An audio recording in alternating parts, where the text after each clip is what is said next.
আজকের এই বিশেষ দিনে 1950 সালের 26শে জানুয়ারি আমাদের সংবিধান কার্যকরী হয়।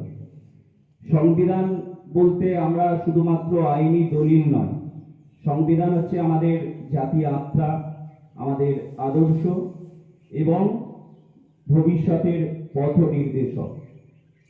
আমরা প্রজাতন্ত্র বলতে বুঝি, আমরা একটা কথা এই প্রসঙ্গে মনে পড়ে আব্রাহাম লিঙ্কনের একটা কথা, যে government of the people, by the people, for the people.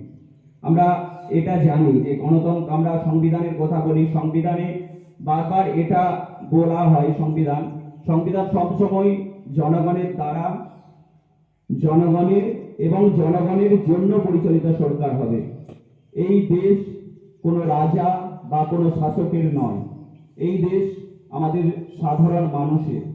আমরাই দেশের শাসককে ক্ষমতায় বসাই, আমাদেরকে সুষ্ঠুভাবে আমাদের দেশকে উন্নতির শিখরে পৌঁছানোর জন্য, দেশকে এগিয়ে নিয়ে যাওয়ার জন্য, দেশকে যাতে সারা বিশ্বের কাছে শ্রেষ্ঠত্বের সম্মান পায় সেটা দেখার জন্য। আমরা বারবার ভুলে যাই, শুধুমাত্র একটা নির্দিষ্ট দিন আমাদের মনে থাকে, আমাদের ক্ষমতা যখন ভোট আছে। কিন্তু যাদেরকে আমরা ক্ষমতায় বসিয়েছি, আমাদের হাতে ক্ষমতা 365 দিনই থাকে।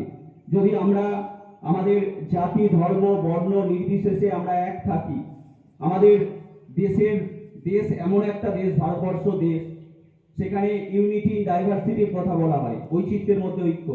আমরা কবির কথায় আমাদের মনে পড়ে যে নানা জাতি নানা মত নানা পরিধান, বিবিধের মাঝে দেখো মিলন মহান।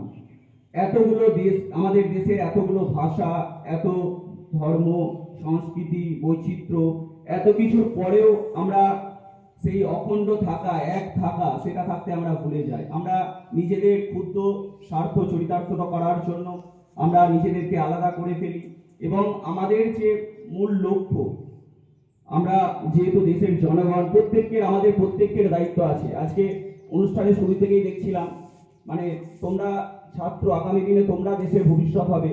তোমাদের মধ্যে সেই ন্যায়পরায়ণতা, সেই শৃঙ্খলা, সেই দেশকে এগিয়ে নিয়ে যাওয়ার লক্ষ্য যদি না থাকে, আমরা দেশপ্রেম শুধুমাত্র একদিন করে একটা নির্দিষ্ট দিন দিয়ে দেশপ্রেমে প্রকাশ পায় না।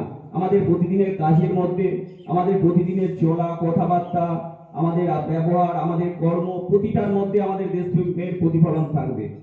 তোমরা যেহেতু আগামী দিনের নাগরিক, দেশকে এগিয়ে নিয়ে যাওয়া, দেশকে শ্রেষ্ঠত্বের শিখরে পৌঁছানোর প্রত্যেকটার দায়িত্ব তোমাদের হাতে। তাহলে সেই আজকের এই বিশেষ দিনে আমাদেরকে প্রত্যেককে সেই শপথ নিতে হবে যে আমরা দেশের জন্য শুধুমাত্র নিজের কর্তব্য